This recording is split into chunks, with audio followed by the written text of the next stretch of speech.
السلام علیکم همشهریان و هموطنان عزیز، امیدوارم که هر یکتان خوب و سلامت هستید. من امکی خوجه با هیزم زردالو از دنبای گوستفندنه روغن آشی اسفر آماده کرده ایستادم برای بیماری های روی داشته شهریکنی بادام.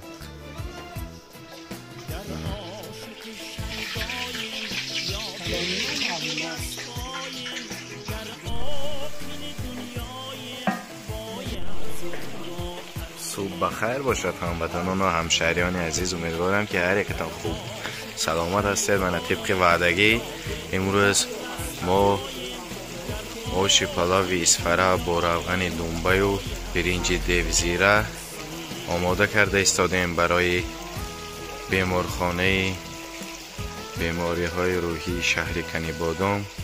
برای عیادت می رویم خدا خواهد.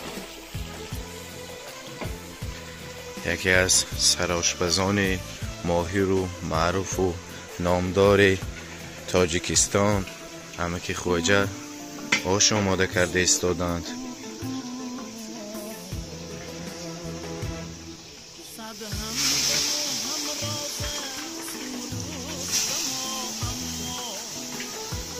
هیزم زردالو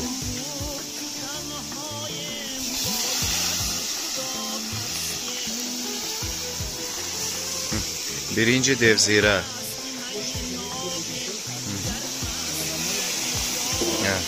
یک تا گوسفند رو روز گذشته یک خانوم اسفرمرز قربانی کردند و برای بیماران خیر کرده ایستادند. خداوند خیرشان را قبول کرده باشد.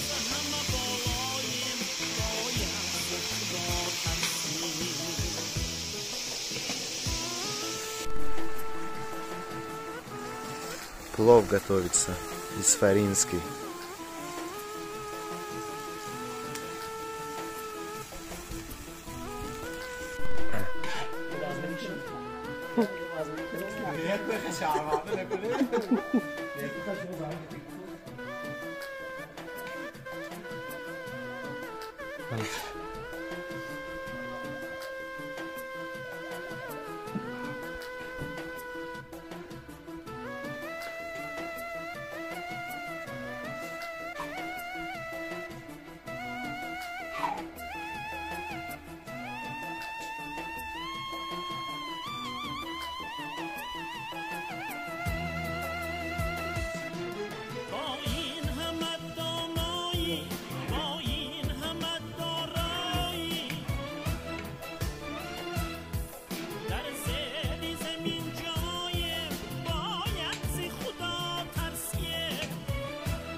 دنیایم داننده فردایم هرچند توانایم باید ز خدا ترسیم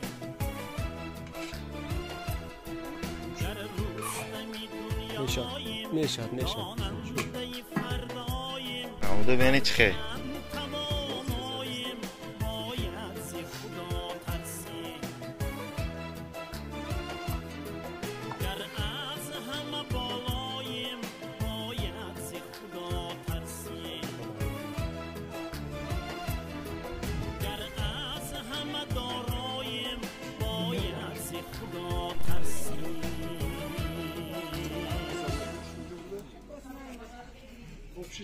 همون معایدهش زنکو با فکرم این کلانجا رو تقسیم کنیم ها؟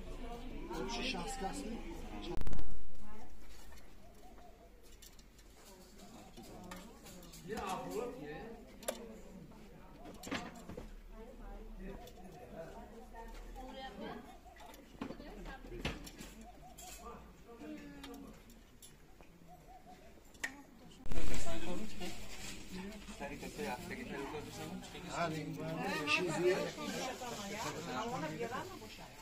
چیزی شده بیارم اون گوشت لیزه میکنه باشه نکشتم من همیشه کشته